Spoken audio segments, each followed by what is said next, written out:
We now have achieved our goal of understanding the motions of the sky, predicting which stars will be visible, which season, where on Earth, at what time of the night. Um, there are some other things we'd like to understand. We talked about the orbital motion of the Earth and how it affects which stars are visible in the sky when. Of course, there's another phenomenon on Earth that repeats with a periodicity of once a year, namely the variation of the seasons. The climate on Earth changes once a year, and in fact, the original interest in astronomy, much of it, was derived from the fact that by understanding or watching which stars were visible in the sky, say early in the evening, you could predict the coming of harvest time or the time to sow or the inundation of the Nile or whatever, all other phenomena that were periodic with annual periodicity because they depended on the seasons. And the reason why the Earth's orbital motion is related to seasonal changes in temperature, of course, has to do with the fact that if you ever see one of these globes, it's always depicted in a tilted version. We all know that the globe is tilted by, whoops, I had it upside down, tilted by 23.5 degrees. But this is interesting, we're out in space. 23.5 degrees with respect to what? Well, it turns out that the globe is tilted by 23.5 degrees relative to the plane of the ecliptic, the plane in which the Earth orbits the Sun. In other words, if I want to imagine that the Earth orbits the Sun in a horizontal plane, then I must hold the globe tilted by 23.5 degrees rather than vertical, with the north celestial pole, therefore, off in that direction, 23.5 degrees away from the vertical.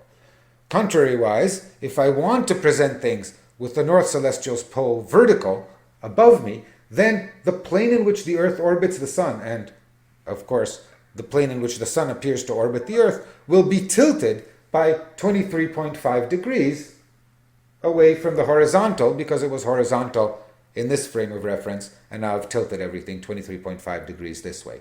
So that the Sun's orbit around the Earth, or the Sun's motion along the celestial sphere, is not along the celestial equator, but along a circle tilted 23.5 degrees with respect to the celestial equator.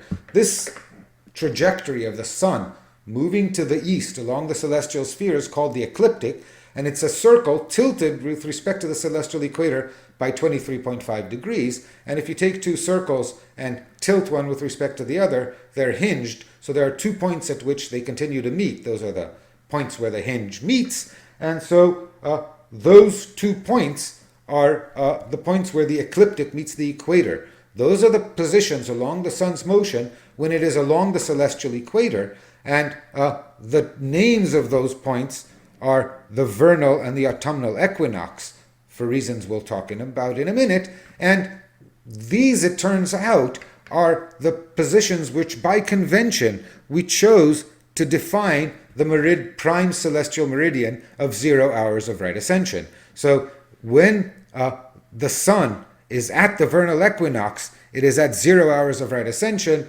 This means that the Sun is overhead at sidereal time 0. Sidereal time is off from solar time by 12 hours, and so the Sun is at the vernal equinox, if you look back at the last lesson, on March 21st, and it is at the autumnal equinox 180 degrees away 6 months later at 12 hours of right ascension on September 21st. So March 21st and September 21st are the days of the year at which the Sun is along the celestial equator and has celestial declination 0. And between those two, after the Sun passes the vernal equinox, it moves into the northern hemisphere of the celestial sphere, and its declination rises until at the full apex of its tilt, its declination is 23.5 degrees north, and then this happens on or around June 21st. Then it goes on September 21st, it meets the equator, and on or around December 21st, the Sun's is farthest south that it goes, its declination is 23.5 degrees south. And let's see how all of this relates to what we understand about the seasons. This demonstration will explain to us what the tilt of the Earth's axis, or equivalently of the Sun's motion around the celestial sphere, has to do with our seasons. So what we have here is, here's our celestial sphere view. The green line is the celestial equator. The tilted line is the ecliptic, the motion, the line in which the sun moves around the celestial sphere. And what we are seeing is that the sun is located now at the line of 0 hours of right ascension. In other words, it is the vernal equinox. This is the position of the sun on March 21st. Notice that on March 21st, the sun is at 0 hours at sidereal midnight, and so it's sidereal midnight when the sun is overhead. In other words, when it is noon. Indeed, sidereal time is off from local time by about 12 hours at the vernal equinox. So this is the position on March 21st. The sun is on the equator.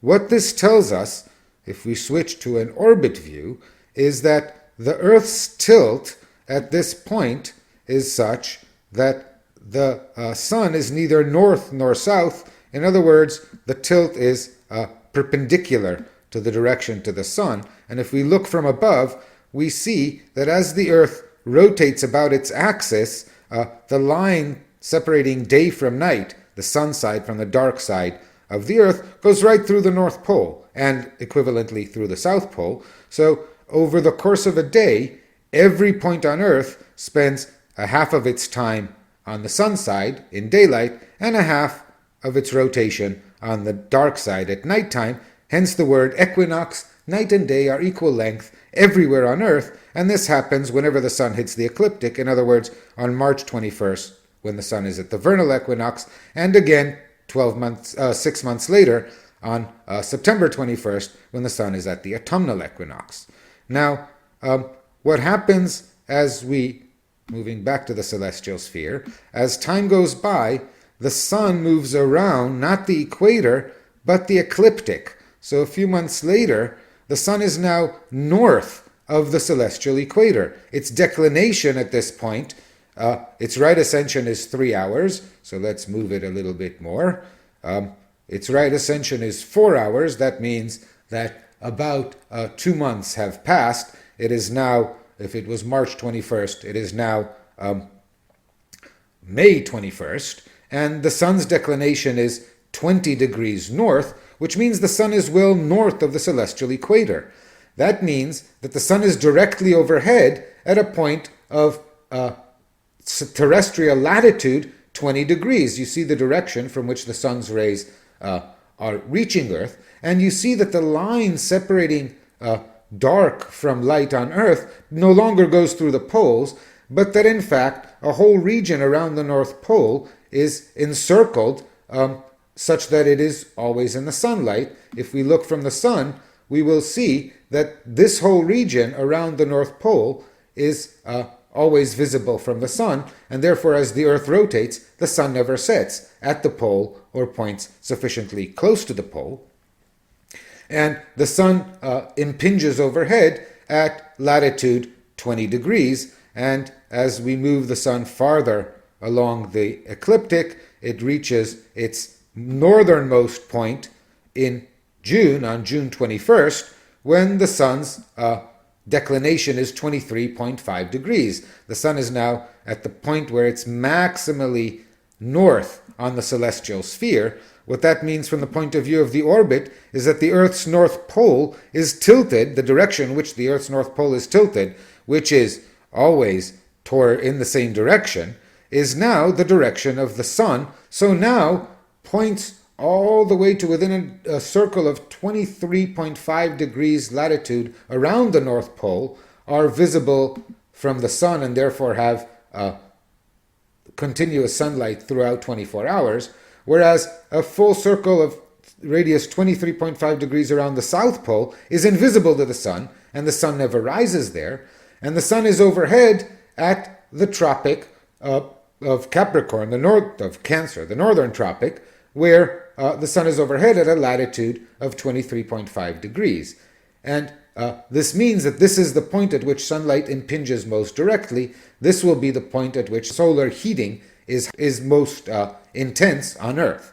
And as the Earth continues its orbit around the sun, or equivalently, as the sun continues its path around the celestial sphere, it again reaches an equinox on September 21st, at which point the line separating light from dark passes through both poles. The sun is overhead at the equator, and night and day are of equal length everywhere on the planet. And as the sun continues its path to its December solstice, in December, the sun is as far south of the celestial equator as it gets. It's at a declination of negative 23.5.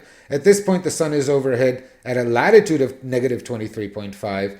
The entire Antarctic Circle, latitudes within 23.5 of the south terrestrial pole, have 24 hours of sunlight, and latitudes to within 23.5 of the north terrestrial pole have 24 hours of dark. The sun never rises in the north and never sets in the south, and maximal heating is at southern temperate latitudes. And I hope that this picture, if you play with it a little bit, will clarify the relation between the orbit of the sun around the celestial sphere, the tilt of the Earth's axis relative to the sun. Note that the Earth's axis points in the same direction towards the celestial North Pole as the Earth rotates around the sun, and the changes in length of day and night and in terrestrial heating. So let's summarize this. Let's summarize what we've learned. Between March 21st and September 21st, the sun is north of the celestial equator, increasingly so until June, and then decreasingly so from June through September. And then from September through March, the sun is south of the equator, increasingly so until December, and then decreasing from December through March. When the sun is either, say, to the north of the equator, then days are longer in the northern hemisphere, and the sun is higher in the sky in the northern hemisphere because its declination is closer to the declination of your zenith if you're in the northern hemisphere. We saw that your zenith is located at a declination equal to your latitude. The sun will get closer to that zenith at its highest point if you're in the northern hemisphere when the sun is north of the celestial equator. And we saw that the sun's rays impact the Earth more directly in the northern hemisphere, so climate is warming in the north and cooling in the southern hemisphere. And of course, the reverse is true from September to June when the sun is south of the equator. Inside the Arctic Circle, at least for some part of that time, the sun becomes circumpolar. The sun comes so far north that it's close enough to the celestial North Pole never to set for regions north of the Arctic Circle for at least one day. Of course, at the precise North Pole, the sun is circumpolar for 6 months. For precisely 6 months, so long as the sun is north of the celestial equator, the sun never sets at the North Pole, and the sun never rises at the South Pole. And then the inverse is true as when the sun is south of the celestial equator. And twice a year at the equinoxes, March and September 21st, day and night are of equal length everywhere. And then there are these two tropics, 23 of latitude plus or minus 23.5 degrees. If you live somewhere between those two tropics, there will be some day a year when the sun is directly overhead at noon and passes through your zenith. The sun, interestingly, is over only at your zenith, directly overhead on the equator, precisely on the equinox. Let's apply what we've learned to answer the question how high the sun is at noon. And since we've started with Aristotle, let's continue with Aristotle. We'll be working at Athens' latitude of 37.7 approximately degrees north. Remember that noon is the time when the sun is highest in the sky. That's its meridian crossing. And so its altitude or its zenith angle will be determined precisely by the sun's declination. At the equinoxes, March or September 21st, the sun's declination is 0 degrees. Those are the days when the sun crosses the celestial equator, and for the course of a day we can imagine the sun fixed along the celestial sphere because it only moves by about 4 minutes along the celestial sphere. And if the sun is at declination 0, then at noon its zenith angle is just the difference between its declination and the declination of our zenith, which is given by our latitude. Its zenith angle is 37.7 degrees, which means its altitude is 90 degrees minus 37.7, which is, I believe, 52.3 degrees. At the summer solstice, and the summer solstice is June 21st, so this is the northern summer solstice, the sun has reached a northern declination of 23.5 degrees north. The zenith angle, therefore, at noon, is the difference between our latitude and the sun's declination, which at this point is only 14.2 degrees. So at noon in midsummer, the sun in Athens will reach an altitude of 75.8 degrees in the sky. On the other hand, on December 21st, the sun's declination is now negative 23.5 degrees.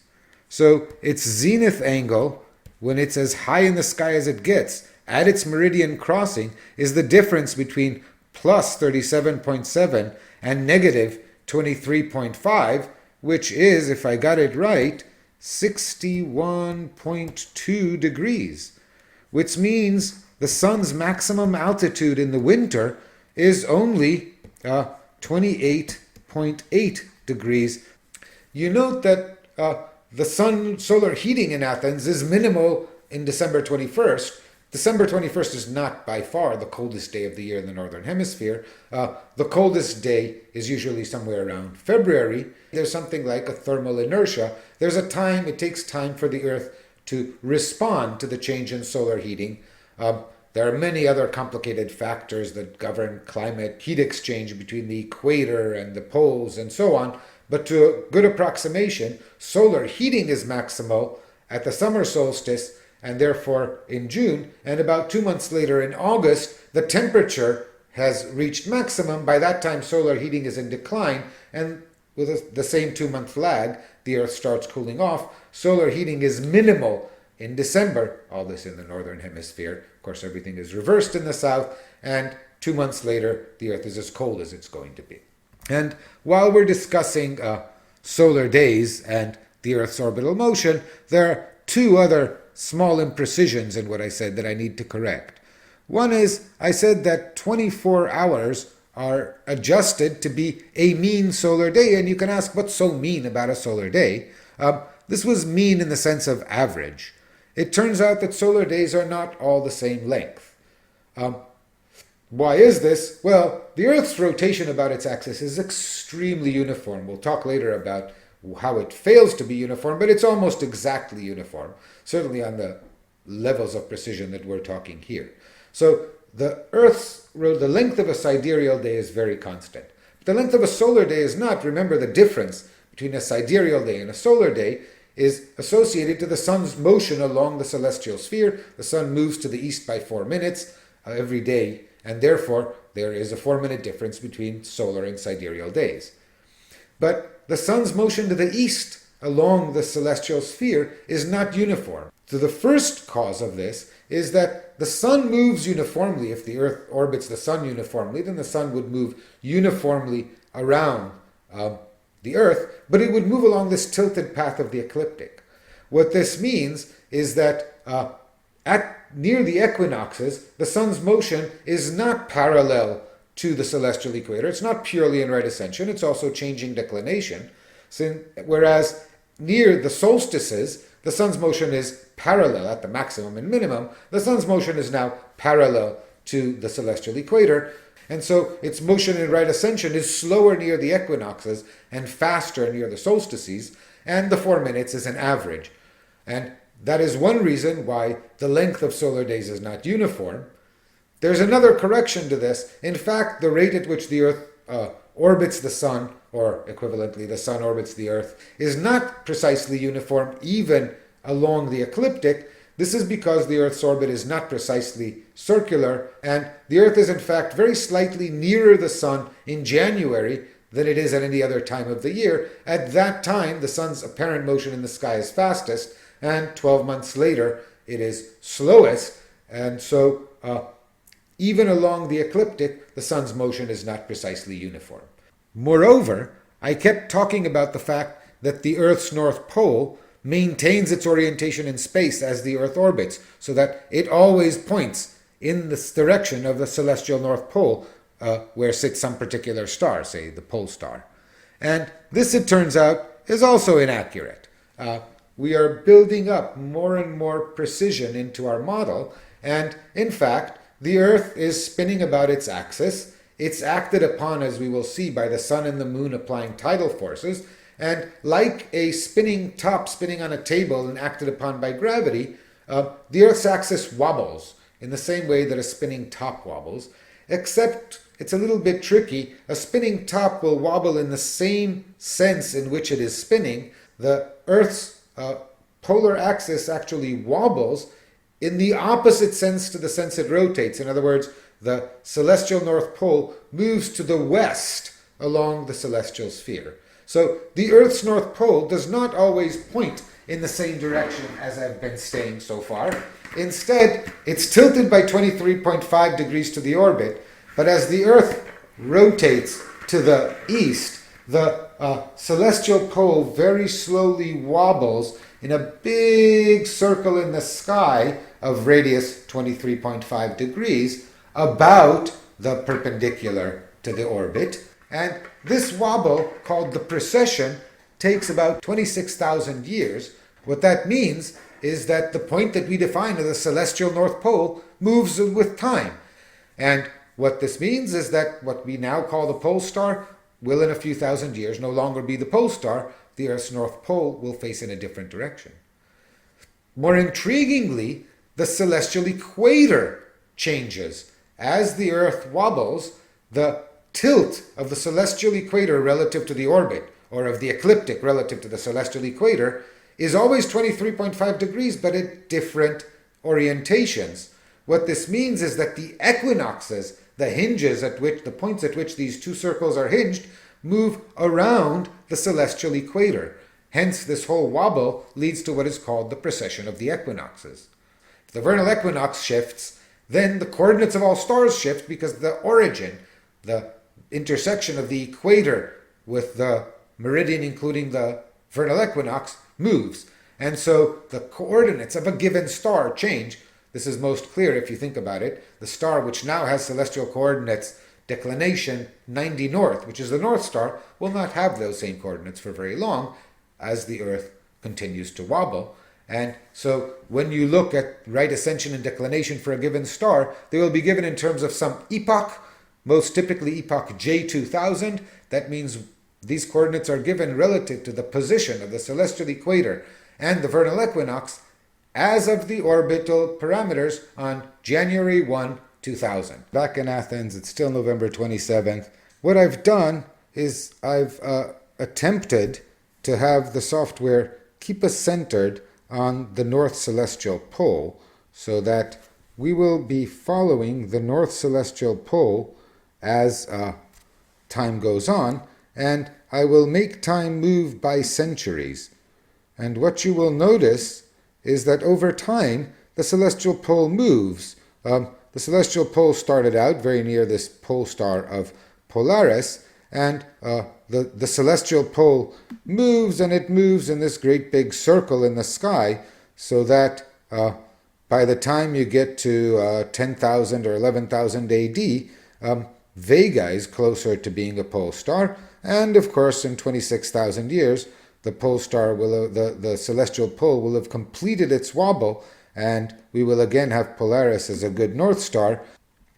Let's try to see that again, and at this point, we should pay attention to the position of the vernal equinox. Of course, as the pole star moves, so too does the vernal equinox. Remember that it is currently in the constellation of Pisces. You can see that it's moved quite a distance along the equator.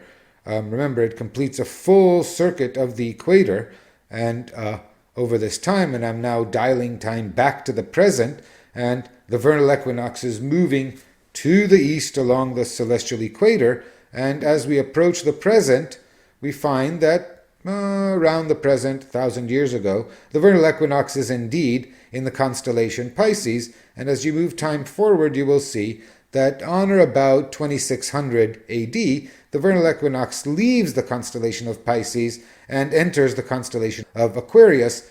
That means we are currently living in what is called the age of Pisces, and as of 2600 and some, we will be in the age of Aquarius. If you look at 22,000 BC or so, the time that pyramids in Egypt were being constructed, the North Star that we use today was nowhere near the North Celestial Pole, and in fact, dating of pyramids is based to some extent on astronomical conjectures of what it was the Egyptians used as a North Pole, and there's real information to be gleaned from this wobble of the Earth's pole.